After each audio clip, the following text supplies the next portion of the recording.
ఏపీలో ఎన్నికల రాజకీయం ఆసక్తికరంగా మారుతోంది. జగన్ ఓటమే లక్ష్యంగా చంద్రబాబు, పవన్ జతకట్టారు. బీజేపీతో పొత్తుపైన 1-2 రోజుల్లోనే స్పష్టత వచ్చే అవకాశం ఉంది. ఈ సమయంలో టీడీపీ, జనసేన ముఖ్యనేతల నియోజకవర్గాలపైన జగన్ ప్రత్యేకంగా ఫోకస్ చేశారు. పవన్ ఈసారి పిఠాపురం నుంచి పోటీ చేస్తారని భావిస్తున్నారు. దీంతో అక్కడ వైసీపీ అభ్యర్థిపైన జగన్ కసరత్తు చేస్తున్నారు. కీలక నిర్ణయం ప్రకటించే అవకాశం ఉంది. పిఠాపురం నుంచి పవన్ పోటీ చేస్తారనే సమాచారంతో సీఎం జగన్ అలర్ట్ అయ్యారు. పవన్ పైన అభ్యర్థిగా ఎవరైతే పోటీ బాగుంటుందనే అంశంపైన కసరత్తు చేస్తున్నారు. ప్రస్తుతం అక్కడ వైసీపీ ఎంపీ వంగా గీత పార్టీ సమన్వయకర్తగా ఉన్నారు.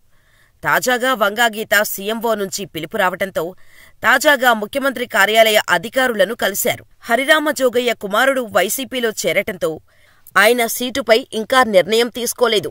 పిఠాపురం నుంచి కాపు ఉద్యమనేత ముద్రగడ పద్మనాభాన్ని బరిలోకి దించాలని వైసీపీ యోచిస్తోంది. ముద్రగడను పార్టీలోకి తెచ్చుకునేందుకు వైసీపీ ప్రయత్నాలు చేస్తున్నట్టు సమాచారం. ఈరోజు లేదా రేపు ముద్రగడ నుంచి పార్టీలో చేరే అంశంపైన స్పష్టత వస్తుందని చెబుతున్నారు. పిఠాపురంలో ఇప్పుడు స్థానికంగా పార్టీ నేతల నుంచి ఐపాక్ టీం అభిప్రాయ సేకరణ చేస్తోంది. పవన్ పోటీకి దిగితే వైసీపీ నుంచి ఎవరు సరైన అభ్యర్థి అవుతారనే అంశంపైన ఆరా తీస్తోంది. గీత పర్ఫార్మెన్స్ బాగానే ఉన్నప్పటికీ పవన్పై పోటీ చేసేవాళ్లు అగ్రెసివ్గా ఉండాలని లెక్కలు వేస్తోంది. ఈ క్రమంలో నియోజకవర్గంలో గట్టి పట్టు ఉన్న నేతగా పేరున్న మాజీ ఎమ్మెల్యేతోనూ వైసీపీ ముఖ్యనేతలు టచ్లోకి వెళ్లారని సమాచారం. వంగా గీత గతంలో ప్రజారాజ్యం నుంచి 2009లో ఇదే నియోజకవర్గం నుంచి గెలుపొందారు. ఇప్పటికీ వంగా గీతకు కాపు వర్గంలో స్థానికంగా మంచి పట్టు ఉంది. వైసీపీ ఓటు బ్యాంకు కలిసి వస్తే గీతకు గెలుపుకు అనుకూల వాతావరణం ఉంటుందనే లెక్కలతో అక్కడ ఇన్ఛార్జిగా నియమించారు. ఇప్పుడు పవన్ పోటీ వార్తలతో వైసీపీ తాజా కసరత్తు మొదలుపెట్టింది. ముద్రగడ తాజాగా పవన్కు రాసిన లేఖ ద్వారా ఇక జనసేనలోకి వెళ్లే అవకాశం లేదనే సంకేతాలు ఇచ్చారు. ఈ క్రమంలోనే వైసీపీ ముఖ్యనేతలు ముద్రగడతో మంతనాలు చేస్తున్నట్టు ప్రచారం సాగుతోంది. ముద్రగడ నేరుగా పోటీ చేస్తే పిఠాపురం ఇవ్వాలని భావిస్తున్నారు. మాజీ ఎమ్మెల్యే వైసీపీలోకి రావడం ఖాయమైతే ఆయన వైపు మొగ్గు చూపే అవకాశాలు ఉంటాయని చెబుతున్నారు. ఈ సమీకరణాలపైనే తాజాగా వంగా గీతతో చర్చించినట్టు తెలుస్తోంది.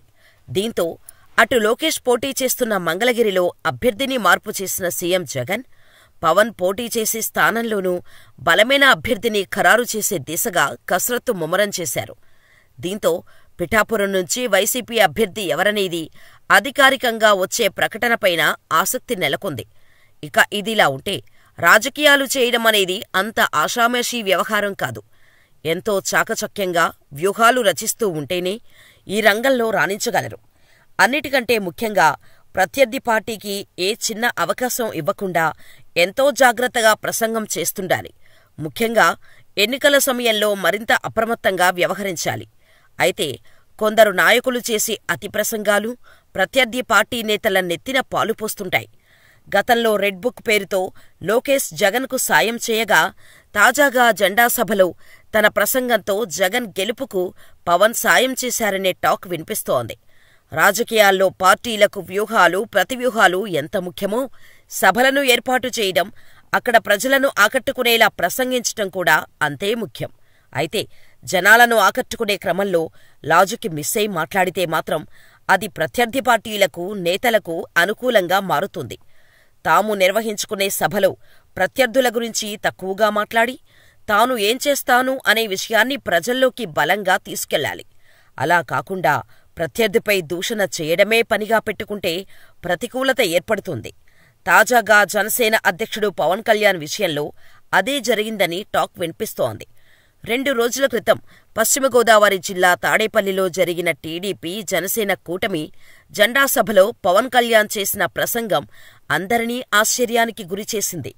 ఇక పవన్ ప్రసంగంపై సొంత పార్టీ కార్యకర్తలే అసహనం వ్యక్తం చేశారు. వామనుడని, దేవదత్తుడని, ప్రత్యర్థి పార్టీని తొక్కేస్తాను అంటూ మేకపోతు గాంభీర్యాన్ని ప్రదర్శించారు. అంతేకాక తాడేపల్లి కోటను బద్దలు కొడతా అంటూ పెద్ద పెద్ద సినిమా డైలాగ్స్ చెప్పారు. ఇలా జెండా సభలో పవన్ చేసిన ప్రసంగం మొత్తం సీఎం జగన్ని తిట్టడం కోసమే అన్నట్టు సాగింది. అయితే ఎక్కడా కూడా తన పవర్ షేరింగ్ సీట్ల విషయాన్ని ప్రస్తావించలేదు. తనను ఎవరూ ప్రశ్నించవద్దు అంటూ ఆదేశాలు సైతం జారీ చేశారు. అయితే పవన్ వ్యాఖ్యలతో జనసేన కార్యకర్తలే కాక ప్రజలు సైతం ఆశ్చర్యం వ్యక్తం చేశారు. తాను ప్రజలకు ఏం చేస్తాను, కార్యకర్తలను ఎలా ఆదుకుంటాను అనే విషయాలను ఎక్కడా ప్రస్తావించలేదు.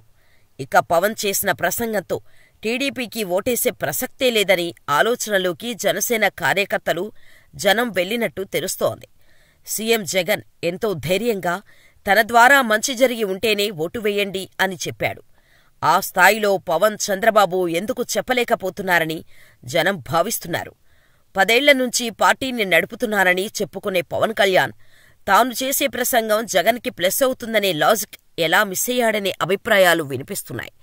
ఇదే సమయంలో జనసేన, టీడీపీ కూటమి కంటే సీఎం జగన్కే మేలు అనే భావనలోకి ప్రజలు వచ్చారనే టాక్ వినిపిస్తోంది.